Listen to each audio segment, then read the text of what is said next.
Good morning, everyone. Hello, James and hodl.pcc.eth. Thank you so much for joining us. I'm going to give it one more minute to allow people to roll in, and then I'll start with the intro and we'll go from there. Yeah, excited to be here, guys. We've put together some really great questions.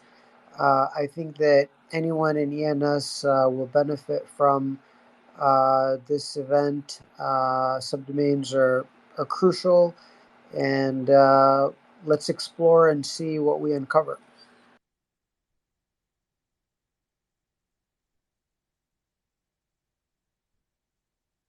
Yeah, man. Thanks for having me. It's going to be a blast, I'm sure.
All right, we're going to get started.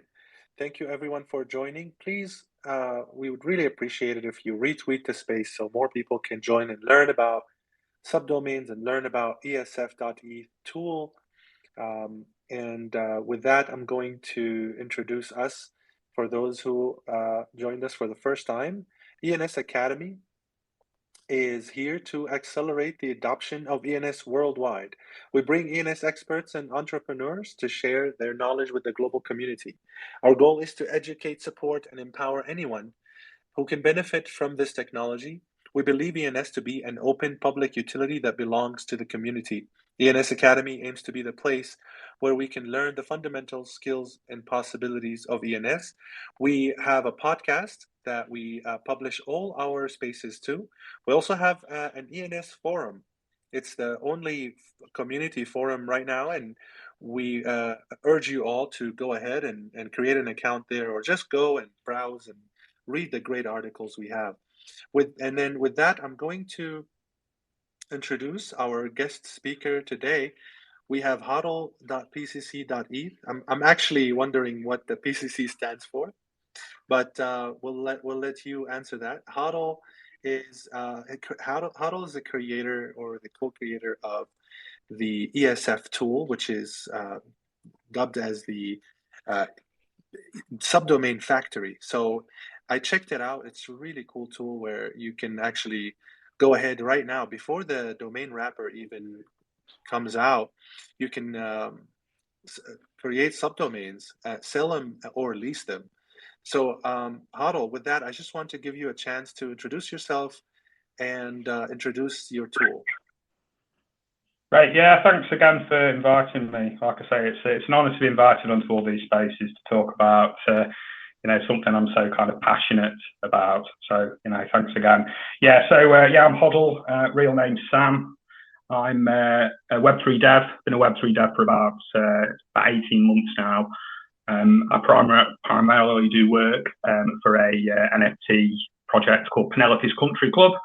So to answer your question, that's what the PCC stands for.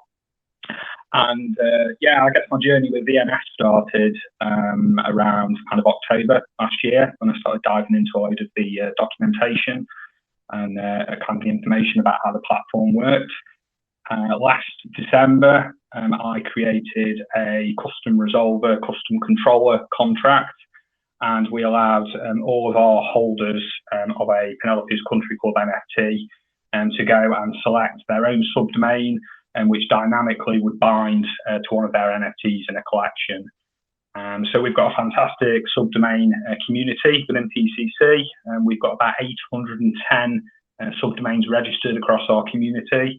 About 450 of those are active on Twitter.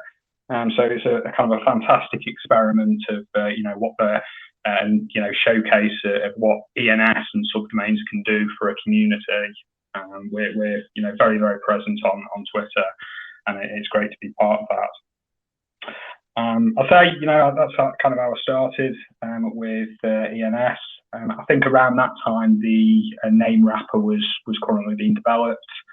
Around March time, I kind of just started working on a proof of concept, which was my own kind of ENS wrapper. And that really evolved into what we've got today with ESF tools.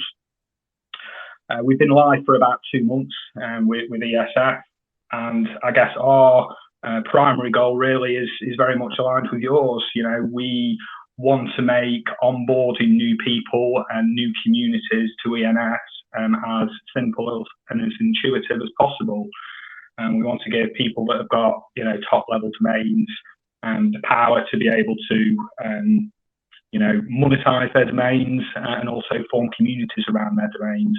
And I say also from the user's point of view, allow them a really decent and easy way for them to get entry into ENS, because ENS is a foundation pretty much of Web3, and we're so early at the moment. But as new people come on board, I think there's going to be a massive use case for people just wanting to name their wallet. And without all of the going and getting their own ENS and setting up their registrar, setting up the resolver and controller. So that's really where the idea was born, and I took, I guess, the PCC concept, and I, introduced it into my own project. So yeah, someone can take a top level domain and they can wrap it in our contract. They can monetize their domains. They can set, how much they want to charge for those domains. We utilize some cool things like on-chain royalty. So a top-level domain holder can set what percentage they want to receive, and any marketplaces that use on-chain royalty, those funds will get distributed instantly when a transaction's made on those marketplaces. And this is just the beginning. We've got loads and loads of plans for the future. Thank you. That's so powerful. So you're saying you're able, maybe NFT projects in the future, right? They are able to, instead of you minting an NFT from a website, they can just issue subdomains with that NFT wrapped into the subdomain, correct? So at the moment it's set up so an owner can wrap their domain, and then they can go in and they can set it for sale or not, and they can mint 721s, subdomains with whatever labels they want, and they're just distributed in a normal way that 721 is. It can get transferred to other wallets. And the neat thing with the domains is they're kind of a plug and play system. So by default, the domain, the subdomain will automatically default to the address that is holding the NFT, which, like I say, in terms of a simple, intuitive user experience, I think is really, really good. We'll be introducing something in the near future to allow people to mint these NFTs to other people's wallets, to distribute them like that, direct from the contract. And obviously people can go in and there's a selection, I think, of around 14 top-level domains, and you can just choose whichever one you want, pay the price, and that will get minted to your wallet. That's amazing. And before I hand it over to James has prepared some great questions about subdomains and the ESF tool. But just let's get a step back for a second here and talk about subdomains. What are subdomains? If you can give us a 101 on subdomains. Yeah, absolutely. So, really, a subdomain is, from a contract point of view, it's exactly the same as a normal domain. Under the bonnet, it's got all of the same functionality. You can set an avatar to a subdomain. You can have multiple subdomains that all point at different wallets and different addresses. And we call these third level domains. So pcc.eth will be a second level domain, and hodl.pcc.eth is a third level domain. And there's some massive advantages to subdomains. They don't expire. So in terms of bang for your buck, if you're going to go out and you're going to buy a normal domain and you've got 10, 15 wallets or something that things are spread out over, you might have friends and family and things like that. You can, buy one ENS subdomain, buy one ENS normal domain, and then make multiple subdomains and kind of give those to all those people. They don't have to worry about expiry and things like that. And like I say, from a community point of view as well, the pcc.eth, I guess, is a Web3 clan tag. And that's the kind of best way to describe it in our situation. So it's really, really good for, fostering groups of people. And we see lots of different groups and lots of different communities forming within ENS, number clubs and flag clubs and things like that. And yeah, I think, as we kind of get more, I guess, users and the kind of ratio between users and speculators goes down, we'll start seeing a lot more of these subdomain communities, using ESF, other third-party tools, name wrapper, and things like that to create these groups. Yeah, I think community building is just so important, right, in this space, and subdomains can offer you that. It becomes a gateway for you to enter that community, and then the subdomain can unlock certain perks. I mean, it's because it's an NFT, you can really create a custom smart contract that will then unlock certain perks for the subdomain holder, just like an NFT would, right? Yeah, absolutely. Yeah, and especially with the way kind of Collabland and some of these other Discord and social media tools are going.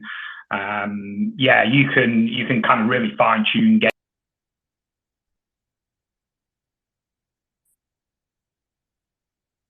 I think you got cut off there, Otto. Yeah, I can't hear you either.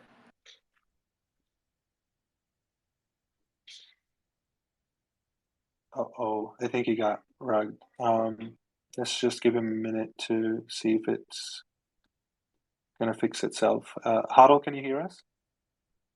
Oh, perfect. He's back. Yeah. Huddle, now you're back.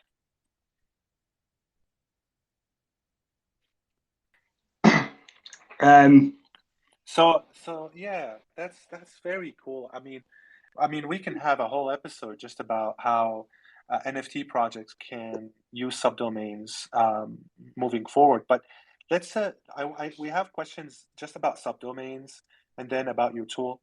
James, let's get started with the questions we have prepared. Great. So my first question is, subdomains are possible in DNS, but they were never adopted. Why do you think it's totally different with subdomains for ENS? So, I mean, obviously it's different use cases, and certainly within the Web 2 world, typically domains are just website addresses, and people do obviously use subdomains within websites, and they're just not as well used. But I think a better sort of comparison, if you look at the Web 2 world, is things like email addresses. And, you get multiple people that work for an organization that belong to organizations which, have different email addresses. And again, email addresses and ENS addresses, they're both very, very kind of heavily tied to identity.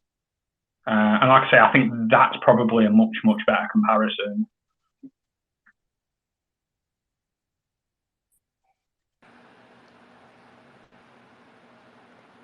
Can you just elaborate on that a little bit? So you're saying a much better comparison would be with email addresses.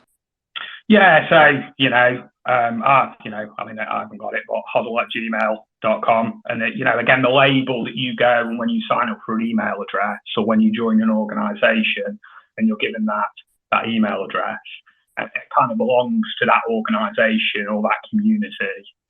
And again, email addresses for Web 2 world, they're, sign-ins. You use your email address to sign in to different websites, different applications and things like that. And, if ENS gets adopted in the way that I think it will, we've got, the sign-in with Ethereum, and that gets adopted. And then people are going to want, decent domains and decent subdomains. Yorkets, Bored Ape, for instance. If Bored Ape were to go and they were to issue BAYC subdomains, and then you probably find a lot of people, flexing that BAYC, and a lot of people, it will be more preferable for them to have a subdomain flexing that they've got a BAYC, Bored Ape, than, going and purchasing their own from ENS. And I think we'll see that a lot with, different communities, different companies, fashion brands and things like that, as they branch out into the metaverse. That's what we're calling it, isn't it? The metaverse. We'll start seeing it, because for companies, for communities, like I kind of alluded to at the start, subdomains are very cheap, but they're also very, very effective. ENS is, massively embedded within Web3, and it's, very, very easy for companies like that to go out, create these subdomains, allow people to, willingly go and mint them or, claim them. And that's a fantastic form of kind of, free marketing for them. And like I say, PCC.eth, we've got 450, people within Twitter, verified subdomain holders on Twitter every day, representing our brand, our community. And I think we'll just see that more and more, especially as more social media sites, will enable signing with Ethereum and things like that. Yeah.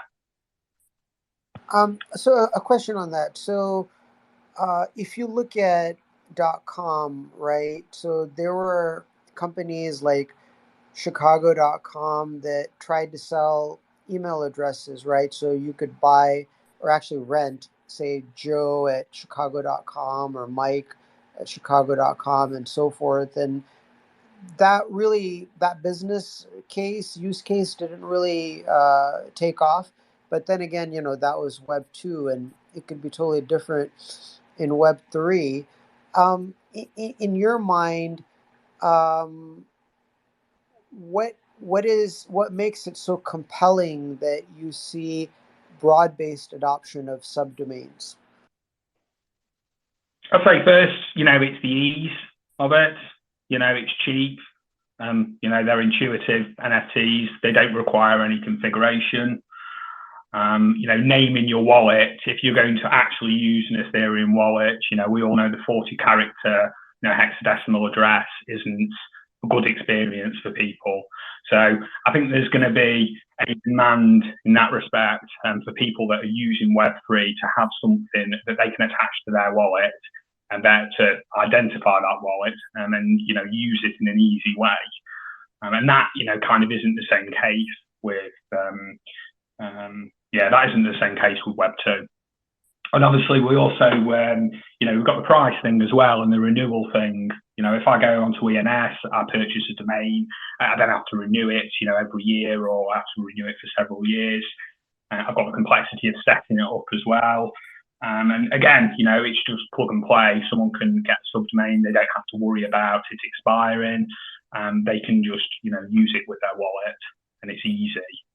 And we know that, there's, lots and lots of people already within Ethereum. And, if we truly are early, then, that number is going to go up by many, many, many times.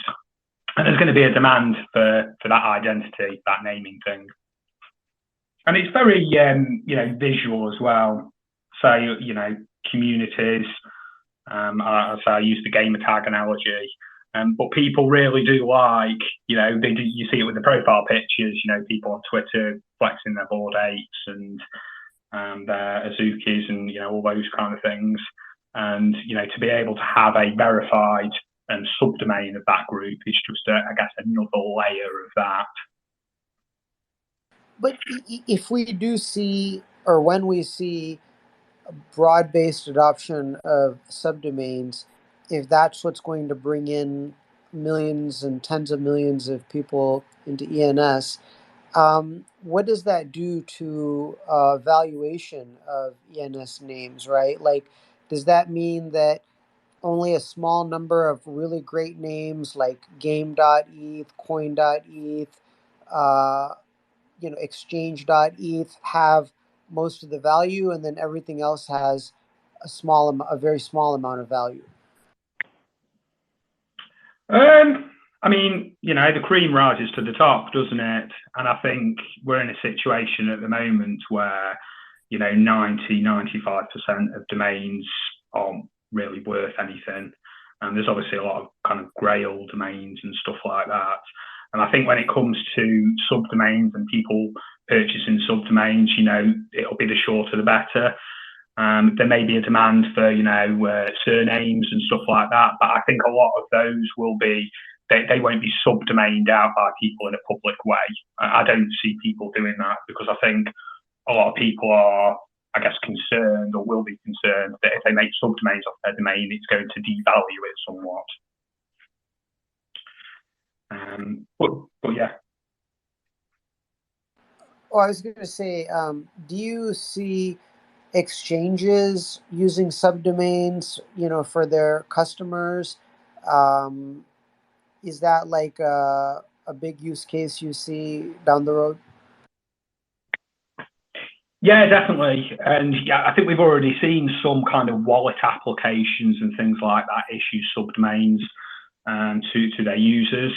Obviously, it's in the exchanges and the on-ramps and off-ramps best interests to be able to onboard people to, this scary space in the best way as possible.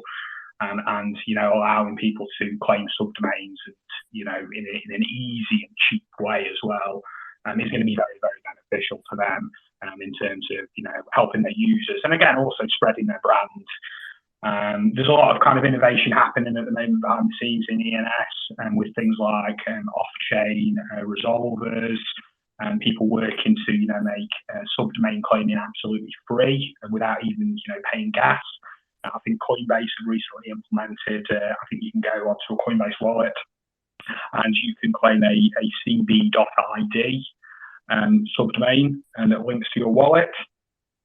And I think we'll see a lot of different exchanges doing that. I also think we'll see a lot of different applications and application providers using subdomains for their different contracts.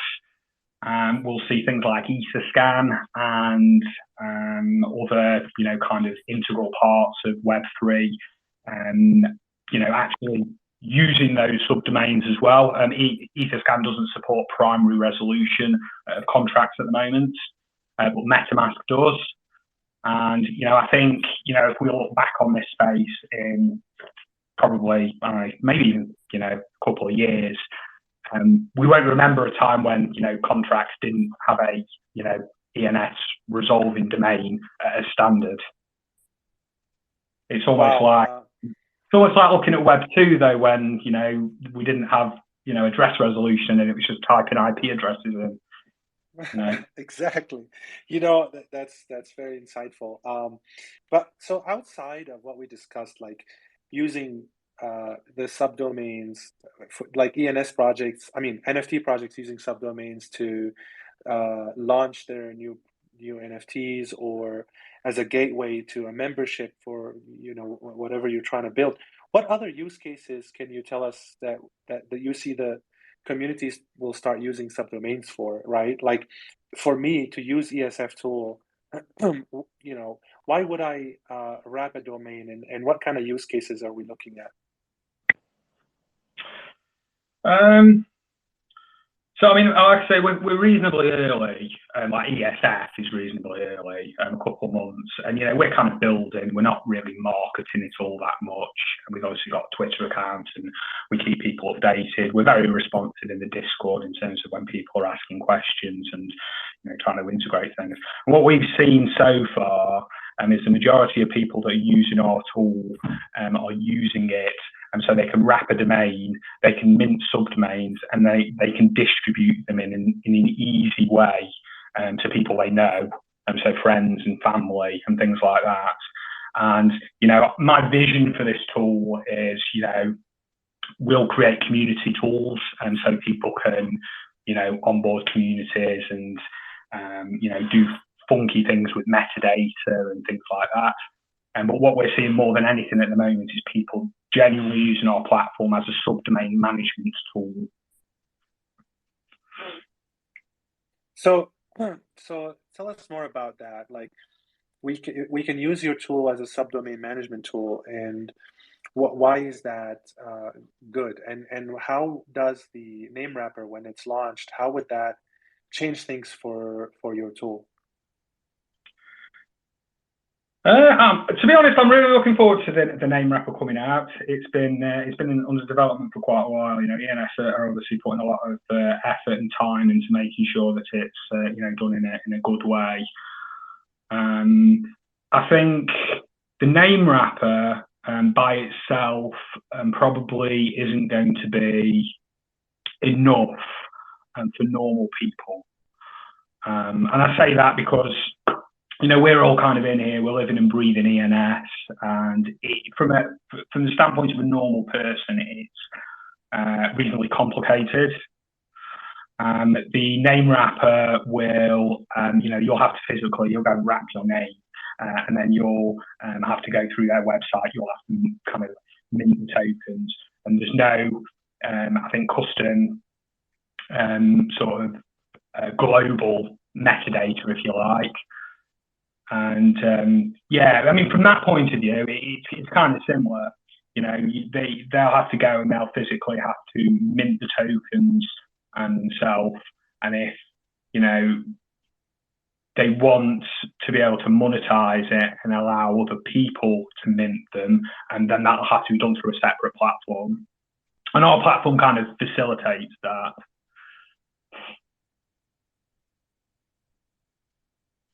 Right. So it's like you're providing a user-friendly platform for mass adoption.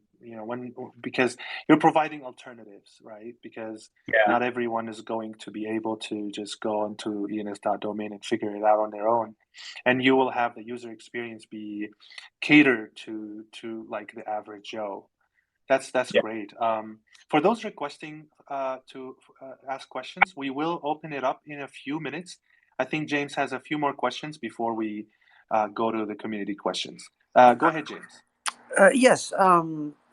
How do you see the rate of adoption for subdomains, and what might be some new catalysts?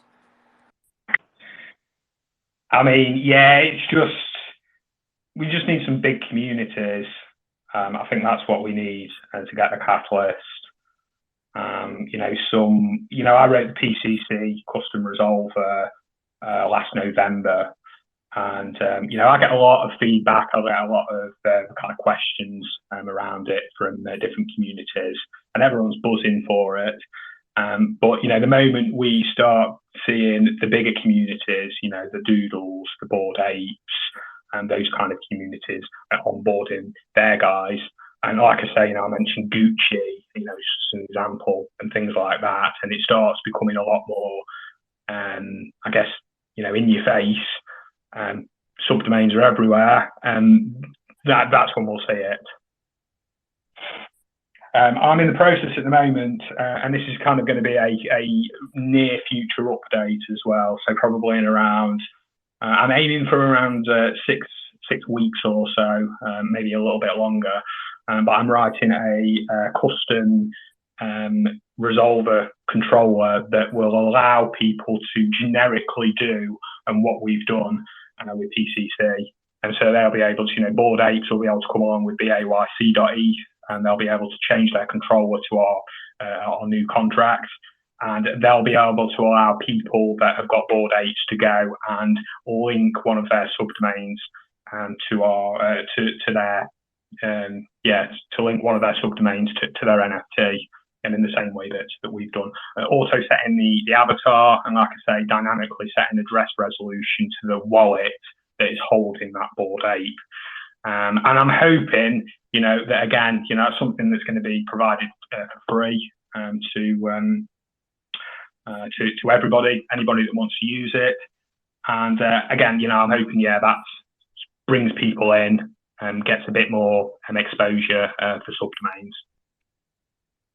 Wow, thank you. I mean, you're providing so much value. I think you're right. We are a bit early because your tool is going to be so powerful that it's a no-brainer for NFT projects to just go ahead and use this type of utility that you're offering. Yeah, that's great, and I'm looking forward to seeing that upgrade. And what else can you tell us about your roadmap? Maybe not just 6 weeks. Like, let's think 3 to 6 months. What else can you do with your tool? So when I wrote the contract, I did build some extra kind of capabilities into it. When we launched, we did just really launch with the basics in terms of, the owner can set an avatar, a kind of default avatar for their sub collection, and our kind of subdomain management itself. So a subdomain user at the moment, for instance, can't go in and change their own avatar through the UI. We don't have any kind of mechanism for that. So, we're really going to be focusing in the next 6 months on kind of fine tuning that and getting some more of that basic functionality in there to enable people to, like I say, make the domain their own. We've got some interesting ideas around different kind of pricing strategies and things like that. At the moment, we only allow people to monetize their domains using a flat price. So they set a price, minimum at the moment is 0.01 each, and that's just flat rate. And like with ENS, you see you pay more for a 3-digit domain than you do for a 4 or a 5. And we can introduce that as well, and then allow people, when they're monetizing their domains, to set up, premium words on their domain and that are for sale for more. I talked about the gifting as well. So we've got lots and lots of really, really incredible enhancements that we're going to be doing to the website, I say, over the next 6 to 12 months. That's very exciting. We'll be retweeting all your updates on our platform. Also, I would love to invite you to use the forum that we have, so you can interact with your community. You can post about your tool and maybe how-tos, tutorials, and start discussions on there. James, do you have any more questions before we move to the community questions? Yeah, I was going to ask, the ENS community was very disappointed when Coinbase decided to use a DNS domain to onboard users, .id. What I'm wondering is, what will it take for exchanges to use Web3 or specifically ENS subdomains? Because the exchanges are the ones that are like the gateways to mass adoption, right? Like, they already have millions and millions of users who are still using these long hexadecimal addresses. So what do you think it would take for the exchanges to adopt this? I think it was an interesting decision of Coinbase to use cb.id, and I don't quite agree with the rationale for doing it. I think the rationale for doing it was that it might confuse people into people thinking it could only be used on the Ethereum network, where maybe they could have just educated people that are using it. I mean, personally, I don't see too much of a difference between them using CBID and Coinbase.eth. And I think there's always going to be a reliance from people. I mean, we love Web3 and Ethereum because of its ownership and decentralization, but there is people and there is users.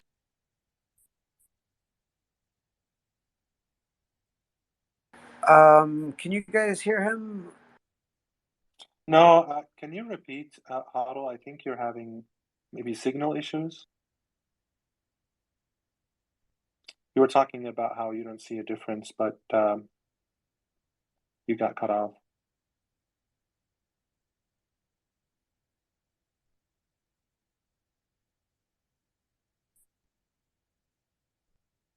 Hey, Sam, can you hear me?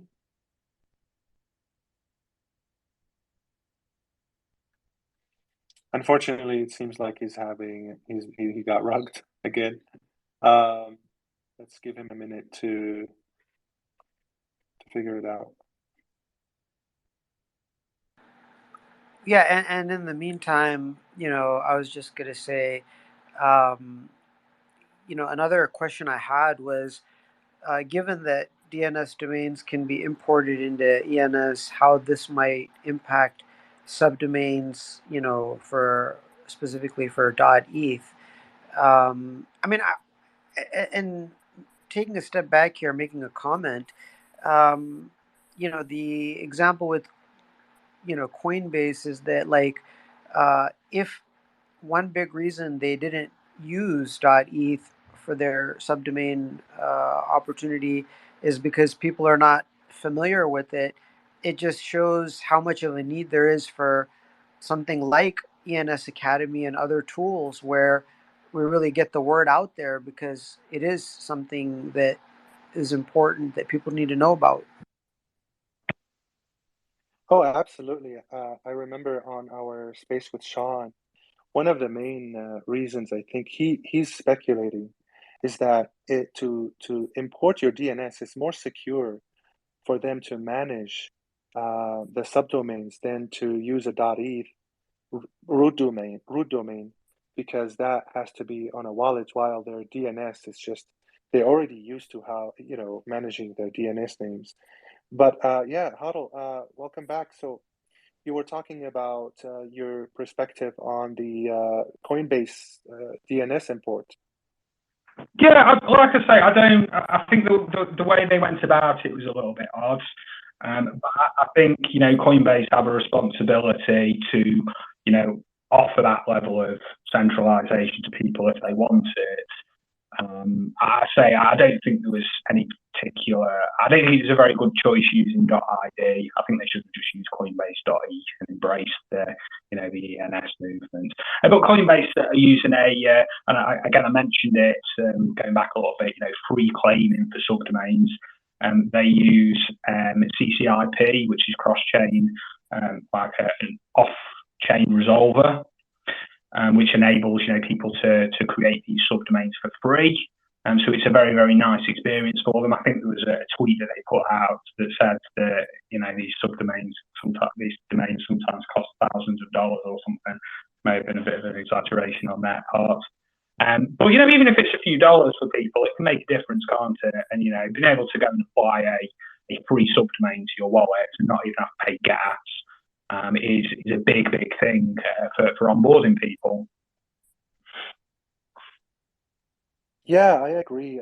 They want to maintain a level of control, and we'll see what happens. I think the more I think about it, every wallet needs a name, and for all of these non-custodial wallets, and even for exchanges, they will embrace ENS because it will remove a lot of the friction from copying and pasting your 42 digit or 42 character wallet address, and it's a no-brainer that we're heading that way. But let's open it up for the community. I would love for you to answer some questions that the community has about the tool. Unfortunately, the two people requesting kind of dropped off. So please, guys, if you have questions for Huddle, go ahead and request now. It's your opportunity. And in the meanwhile, I'll go back to you, James. Uh, so if we think about Grail domains like game.eth, coin.eth, that have, say, potential for millions of subdomains. How do you see that unfolding, right? Like, so how do you see game.eth being used for subdomains? Like, would a gaming company own it and then use that in just their ecosystem, or it would be used in a different manner? Yeah, so I mean, I really see ENS as a kind of gateway between Web 2 and Web 3. And I think over, the next coming years, as more sites, more platforms, more applications start integrating on a signing level with those subdomains, then that's when we're going to see that kind of thing. So, gamer tags within Microsoft, stuff like that, as a for instance, they can be tied to wallets and that functionality, and that's when we'll see it. I don't personally think that there's going to be lots of individual people that are going to be making a lot of money from monetizing their subdomains. Like, not Grail subdomains anyway. I feel like, people that are going to be doing that are going to be, like you say, big gaming companies and software companies, fashion groups, and things like that. So that's exciting. Yeah, I see an opportunity too. Gamer tags is going to be huge. Even usernames. I mean, signing with ETH is just so awesome. If you can, it's like one name to rule them all. If you can just log into every application, even Web2 applications, using your wallet, would just solve a lot of problems for us.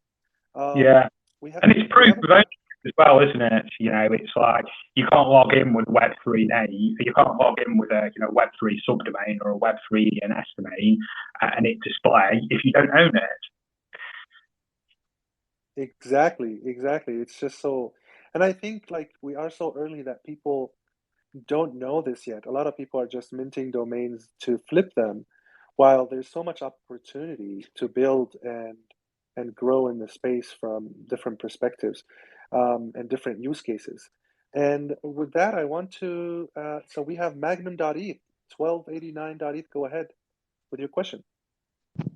Hey guys, good morning, good afternoon. I just wanted to ask Huddle, is there a easy way to go on your website or ESF, sorry, and for people to create subdomains out of my parent domain? And do I need to create the inventory of subdomains, or are they able to just come up with random subdomains under my parent domain? Is there an easy way to create, infinite numbers? So, and again, currently, like I say, we kind of launched with reasonably basic functionality. The only registration or pricing rules we have at the moment is flat rates. So you, as a top-level domain owner, you wrap your domain, you set a few options for it, whether you want it to be for sale, and if you want it to be sale, for what price. And then, you as an owner can go and mint as many of those subdomains as you want for free. You choose your own label. It's just got to be alphanumeric, and that gets set within the platform. And that's the same for the users that go in as well. Currently, they go in, they pick a domain. I think we've got about 14 at the moment that are in there. They pick one that's good for them, that's got a good name, and that's got a decent price. And then they go and choose their own label for it, and they literally mint that NFT through our platform, and it's just straight in your wallet, works straight away. Wow, so we can pick the subdomain name for ourselves, and one day you'll basically have a whole inventory of root domains that we can browse through, and then be like, hey, I want this one, and then I can create subdomains. Go ahead, Magnum. Just following along those lines, would it be possible to restrict some names, from being minted? Yeah, so currently the only way to restrict names from being minted would be to mint them yourself. I mean, obviously you can't duplicate them. But again, I say the kind of the registration module is one of the upgradable parts of our contract. The main bulk of the contract, the resolver, the wrapping contract, isn't upgradable from us. But the registration rules is a module that we can write custom registration rules, and things like blacklisted words, premium words that cost more, and other rules like that can be introduced into those. To say until we, I guess, we've got a few months of, I guess, different things that we want to prioritize and develop from what we've seen. And, we're always willing to take on, suggestions from people within the community, the wider ENS community, and on what they want to see within our tool. And, we can shift and we can prioritize stuff. But yeah, that's absolutely possible. And just not currently through, the code that we've got written. Also worth mentioning as well, there's no restrictions on subdomain length. So, whereas you can only have a 3.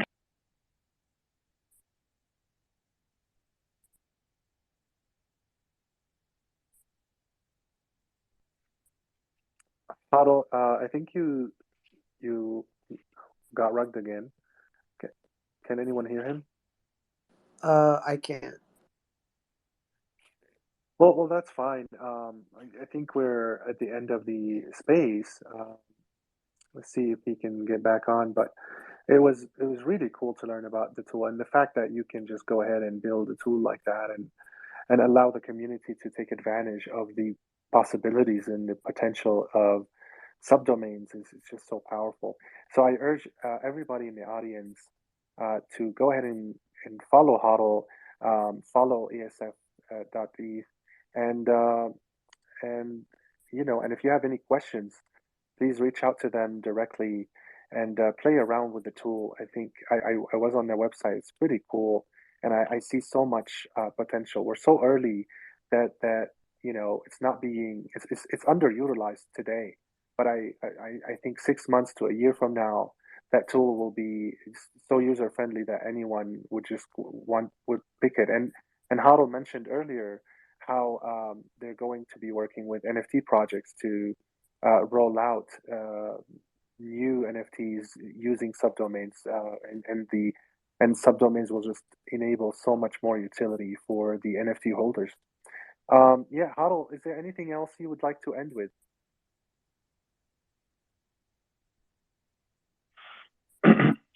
No, I just want to say thanks again, for inviting me on. I get invited every now and again onto Twitter Spaces, and since I've, launched ESF, I think this is probably my 3rd or my 4th. I got invited onto Whale Sharks, Say My Name, a few weeks ago, so that was a great honour as well. And I'm always happy to come onto these spaces and talk to people about ENS. And it's fantastic to share with you what we're doing, what we want to do in the future. And, to say you're always welcome to come into the Discord. I'll drop onto your forum as well. And that sounds fantastic. And yeah, we just need to all, I guess, keep in touch. Yeah, absolutely. Thank you actually for all the work you guys do. Thank you for providing value to the ENS community. What we're going to do is upload this space to our podcast, and you can then share it with your audience, because it was packed with a lot of helpful information introducing your project, and I think it will continue to help onboard people moving forward. So yeah, thank you so much. Thank you everyone for joining us today. It was a great episode, and please give him a follow and check out the tool. James, any last words? Yeah, I was just gonna say, if you believe in the vision that eventually billions of people will be replacing their wallet address with a an ENS asset, then the best thing in my mind is just to keep stacking the knowledge, right? And that's why we're here. to be a valuable resource to the community, to keep stacking that knowledge for a market that we see that's going to be, I mean, one of the biggest markets out there, right? Like if we're talking about, like, if you really believe that billions of people are going to be in crypto, and if you really believe that they're going to replace their wallet address with a domain or subdomain, then this is the place to be, right? Now is the time to keep stacking that knowledge, and that's why we're here. Absolutely, absolutely. Thank you, James. Thank you, Huddle. Thank you, guys. Yeah, right. Take it easy. Have a good day. All right, and yeah, we'll talk to you soon. Yeah, I'm gonna reach out to you because I'm actually trying to learn I'm trying to learn Web3 development and smart contracts. So maybe you can send over some good resources for me to get started. But with that, guys, thank you so much for joining us. We'll be announcing our next space. It's going to be about soul-bound tokens and how your wallet can be a soul and how ENS will interact with that. So yeah, have a good day and wish you all the best.